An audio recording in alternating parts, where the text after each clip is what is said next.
What's up, everybody? Hello, hello, hello. Welcome to BHM Story Time for today. I'm so happy to see you guys. I am Rhonda, and I am going to share a story with you today. First of all, shout out to Say It Loud Canada, a great group, a wonderful team that came through last year, and they're doing great things to amplify Black voices. Well before any of y'all heard that this stuff was even going down, they've been putting in the work. So I want to give a special shout out to them. Check them out on Instagram, Say It Loud Canada. And I hope you guys are all staying safe, staying warm here in Winnipeg. It has been frigid, but it's regular, usual Winnipeg winter stuff. So we are going to get through like we always do. And we're gonna push on, so just make sure that you're putting on your mittens. If you got ski pants, get those bad boys on every day before you head out the door, and we will be fine.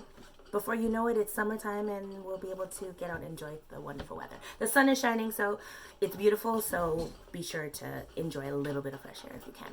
So let's get into today's story. Today's story is The Patchwork Path, a quilt map to freedom. This is the book we are going to be reading today. So this book is by Betty Stroude, and let's get into it. The Patchwork Path, a quilt map to freedom. I'm hoping that you guys can see this. Okay. My name is Hannah. I was a slave on a Georgia plantation. The year I turned 10, Mama taught me to make a special quilt. I learned how to stitch together pieces of old cloth to make different patterns, but Mama wanted me to learn more than just how to sew. While we stitched, she told me a secret. Each pattern holds a special meaning, Mama whispered. Hannah, this quilt will show you everything you need to know to run to freedom. She and Papa thought about freedom all the time. I dared to think about it too after Mama taught me about the quilt patterns. Soon after Master sold my sister Mary to a far-off plantation, Mama passed away. Papa said it was her heart that broke. And sometimes when I missed Mama and Mary so hard and my own heart was close to splitting, I remembered Mama's words. The monkey wrench turns the wagon wheel toward Canada on a bear's paw trail to the crossroads. Once they got to the crossroads, they dug a log cabin on the ground. Shufli told them to dress up in cotton and satin bow ties and go to the cathedral church, get married, and exchange double rings. Flying geese, stay on the drunkard's path and follow the stars. That was the quilt code. One day in spring, Papa told me to air out Mama's monkey wrench quilt. This pattern warns the others that you and I are leaving, that we are gathering our tools to go. It will be a long and difficult journey, but remember, Mama is up in heaven watching over us. Tomorrow night, storms will come and we'll run. So get your quilt, tie the corners together, and slip a little bread inside. I shook with excitement, but wished Mary was with us. I wondered what it was like where she lived now, and if at night she looked up at the sky towards Mama. Papa was a wagon driver. When he drove the mules to other plantations, he kept his eyes open, going and coming for miles and miles around. He memorized roads, streams, and dark woods. Papa knew where runaway slaves could hide. The night before we left, Papa tried to calm me. I touched a finger to the wagon wheel square on my quilt.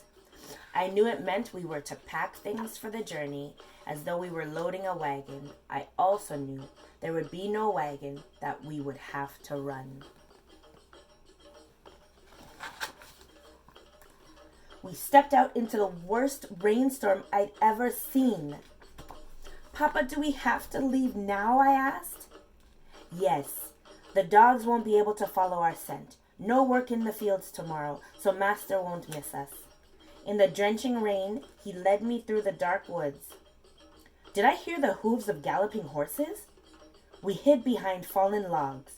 I shivered from the wet cold. I thought I could hear a dog bark. and a stick snap. My stomach tightened. Would they catch us and take us back? What would happen to us then? Early the next morning, we came to a church at the edge of town. With a storm like this, the members here will be expecting runaway slaves, Papa said, and we crept inside. We hid in a secret place underneath the floor. Daylight slanted through the holes in the wooden planks. That cross shape is from Africa, Papa told me. It means life, death, and rebirth. I prayed then that we would be reborn as free people in Canada.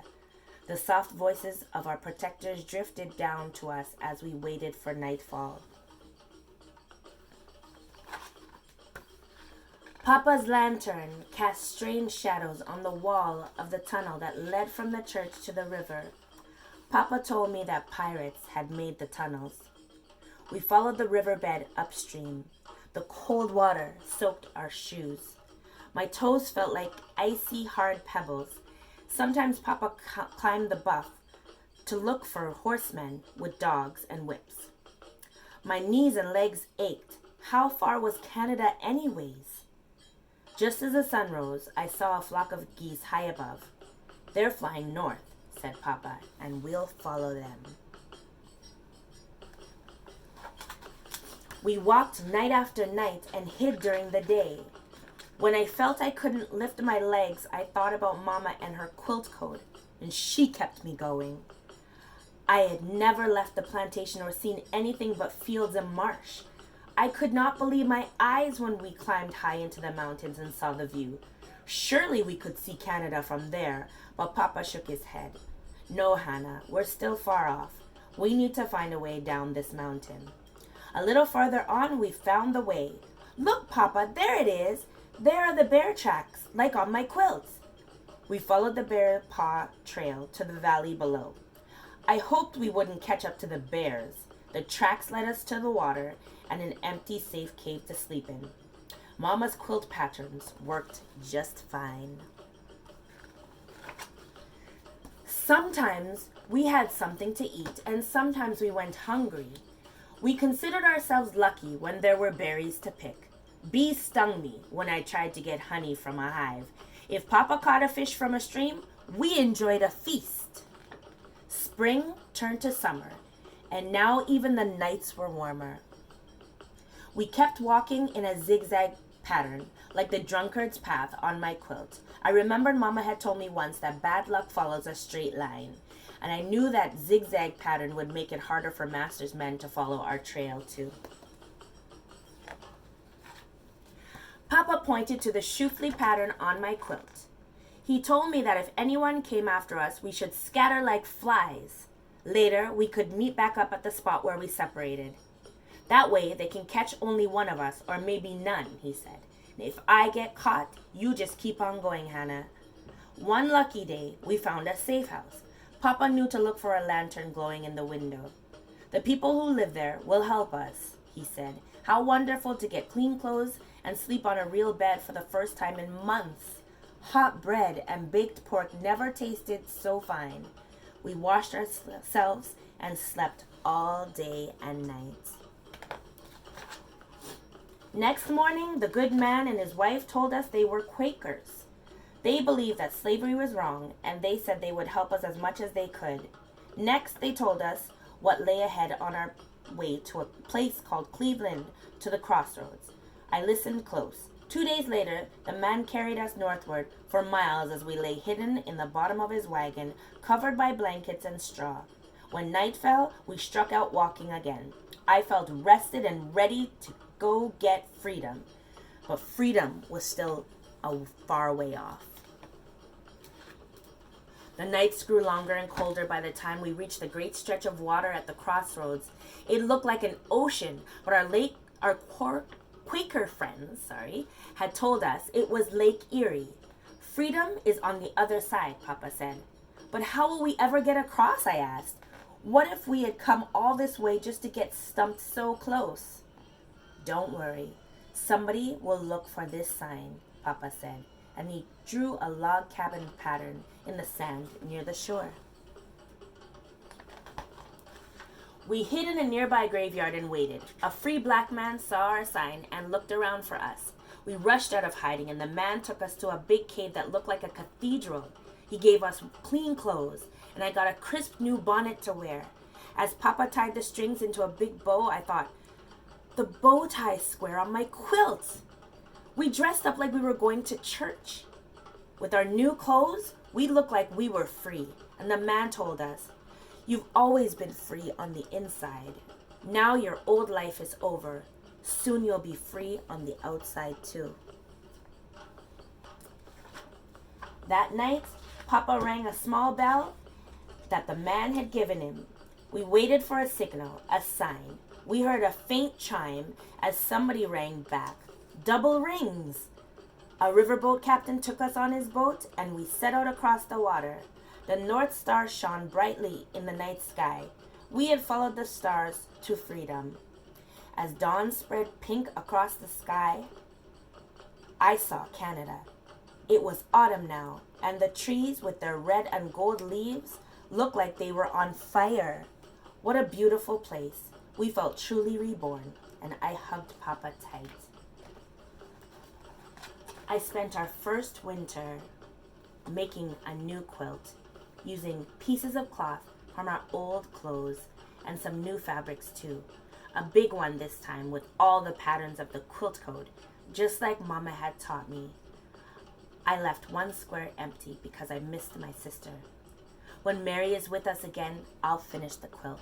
Until then, I'll pray for her and dream about us all being free. The end. What an amazing story, and a story of a young girl's journey to freedom. And we know that yes, they would have come across their struggles when they came to Canada, because Canada does have a history of slavery as well. But my hope is that for Hannah in this story, that she lived a long, free life and was able to maybe help others that came after her. So I hope you will in turn help others that you come into contact with. And as we continue on, learning more about Black history, that you'll continue to reach out to others and share some of these readings so that they can enjoy it as well. And for parents, please contact your schools and see if you can get more books like this into your school library so that other children can share in these stories. So a part of the mandate at the Black History Manitoba Celebration Committee is to ensure that we're spreading education and messages of hope and the true history that we have lived and that our ancestors have lived, so that we can continue on in a unified way, but still knowing what came before so that we don't repeat. So thank you very much for joining us today. I hope you'll check out our website, bhmwinnipeg.com. We have our history lesson coming up on the 15th of February, so look out for information on that as well. And have a great day.